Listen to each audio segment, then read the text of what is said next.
These days, tons of weed strains are named after famous stuff.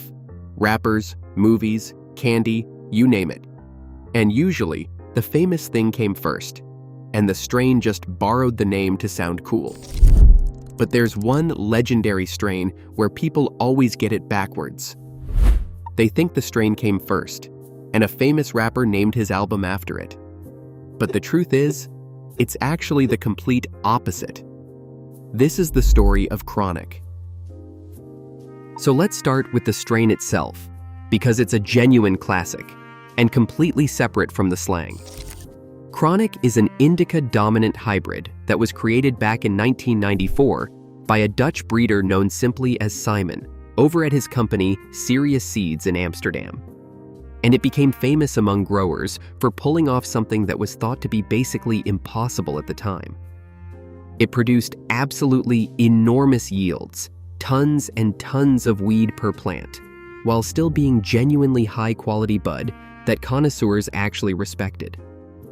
Normally, back then, there was a trade-off you just had to accept. If a strain gave you a huge harvest, the weed itself was usually mediocre, and if the weed was amazing, the harvest was small. Chronic broke that rule. It gave you both, a monster harvest and weed that was actually worth smoking. And the man behind it all had a pretty unusual background for a weed legend. Simon was actually trained as a biologist, and he got deep into cannabis after a trip through Africa in the 1980s. He brought that careful, scientific, methodical mindset straight to his breeding, and he built his company, Serious Seeds, on a strict philosophy of quality over quantity. Instead of pumping out dozens and dozens of different strains like a lot of seed banks did, he kept his lineup tiny, just a small handful of perfected classics that he stood behind completely. And Chronic was one of them, sitting right alongside his other legend, AK-47. So when a strain came out of Simon's tiny lineup, you knew a lot of care had gone into it. So let's talk about what actually made Chronic special as a strain, beyond just the massive yield. The real magic of it was that rare combination of quantity and quality together in one single plant. For a commercial grower, that was an absolute dream come true. A plant that filled up the entire room, but still produced genuine top-shelf bud you could be proud of. And the flavor was a big part of the appeal too. Because Chronic has this sweet, honey-like, almost floral aroma, kind of like a field of wildflowers, with a light hint of spice underneath. It's a delicate thing, though. Simon always stressed that you had to dry the buds slowly and carefully, because if you rushed that step even a little, that beautiful, subtle scent would vanish completely and never come back. The high matched that vibe too, because it's smooth, mellow, and relaxing, a sociable, easy-going kind of buzz rather than something that flattens you. It was the kind of weed you could actually enjoy and still function on. But now, we get to the real reason this strain's name is so iconic. And it's got everything to do with Dr. Dre. Because in December of 1992, Dr. Dre released his debut solo album, and he called it The Chronic. Now that album was an absolute earthquake in music. It went multi-platinum. It helped define an entire era of hip-hop. And it was even later added to the Library of Congress for its cultural importance to the country. And blasting out from every speaker and every car stereo, that album took a piece of West Coast slang for top-quality weed, the word chronic, and launched it into the mainstream all over the world. Almost overnight, thanks to Dre, everybody knew that chronic meant the good stuff. It stopped being just a West Coast thing and became a word people used everywhere. And that is exactly where the strain comes in. Because 2 years later, in 1994, when Simon finally finished breeding his incredible new high-yield strain, he needed a good name to give it. And the most common word floating around for the very best weed at that time was chronic, a word Dr. Dre had just made famous worldwide. So Simon figured that was just about the perfect fit. a name that people all over the world already associated with the very best weed around. And so he went ahead and named his new creation Chronic. So to be crystal clear, Dr. Dre did not name the strain, and he had nothing to do with making it. The strain was simply named after the popular slang that his album had turned into a household word. That's the accidental part of the whole thing. Dre made the word famous, and the strain just inherited all that name recognition for free, without either side ever planning it. Now this raises a fun question. Where did that word chronic even come from in the first place? And there's a famous story about that, one that Snoop Dogg himself has told many times over the years.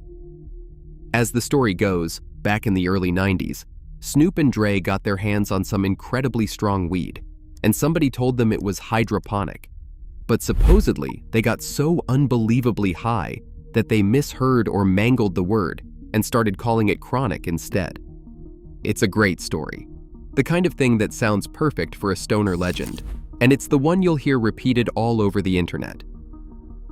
But I want to be honest with you, because that story probably isn't actually true. The people who study slang for a living, the ones who write the actual dictionaries, don't buy the hydroponic explanation. They trace the word chronic to a much simpler place, the regular English word chronic, meaning something severe or extreme. It's the same way words like sick, dope, and killer all became compliments over time. Something so strong and so intense that it's chronic. In fact, the word chronic had already been used as slang connected to heavy drug use going all the way back to the 1940s. So that mishearing story is a fun legend, and honestly, it's not totally impossible. But the real origin is most likely just that classic slang flip, where a word for something extreme quietly becomes a word for something great. I myself am not claiming to know the exact way he came up with the term either. It's just that in my research, I came across two explanations and thought I'd share both sides. But now let's come back to the strain, because there's an honest wrinkle in its story that most people don't know. The chronic you can buy today is actually not genetically identical to the original 1994 version. See, the first chronic was built mostly around the classic strain Northern Lights, and it did not contain any AK-47 at all. But by the end of the 90s, Simon felt his original recipe had gotten a little dated, like it needed to be brought up to modern standards. So he went back and reworked it, and this time, he bred in some of his own famous AK-47. That upgrade gave the strain a more complex, fuller high, and it boosted the strength and the resin, all without losing that signature massive yield and sweet flavor. It was the same strain at heart, just sharper. And that whole decision is actually a really telling window into how Simon operated as a breeder. Because when he improved a strain like that, he didn't rename it and sell it as something new to cash in. He just kept calling it chronic, quietly making the classic better while respecting its legacy. To him, it was still the same chronic, just a refined and updated version of the same classic strain. But don't think it just completely disappeared, because that original pre-90s chronic still lives on today. Its genetics were preserved inside another one of his strains, so that early version was never truly lost. But no matter what, through every version, old and new, one thing stayed true. The quality was always there, and it got noticed early. Because way back at the 1994 Cannabis Cup, the very first year it existed, Chronic took third place in its category. That was the only time Simon ever even entered it into that particular competition, and it still walked away with a trophy, which tells you the quality was there right from the very beginning. And over the years, it went on to collect a whole string of other awards, mostly over in Europe, cementing its reputation as one of the great high-yield classics of its time. So that just leaves us with the question, where does the chronic strain actually stand today, after all these years? Well, it's still one of Serious Seed's flagship strains, a genuine piece of old-school cannabis history that growers still love for that reliable, high-quality harvest. But its real legacy, honestly, comes down to that one word of a name. Because Chronic is this genuinely rare case where a single word lives two completely separate lives at the exact same time. It's the name of one specific, legendary strain. And it's also just general slang for any great weed on the planet. And the strain owes that entire double life to a Dr. Dre album that it had absolutely nothing to do with creating. So, at the end of the day, Chronic is proof of how powerful a single word can be. It's a genuinely legendary strain in its own right, one that cracked the code of growing huge amounts of top-shelf weed. But it became a household name for one simple reason. It borrowed a word that Dr. Dre had already blasted into the culture, a piece of slang so catchy it went from an album title to the name of the good stuff everywhere.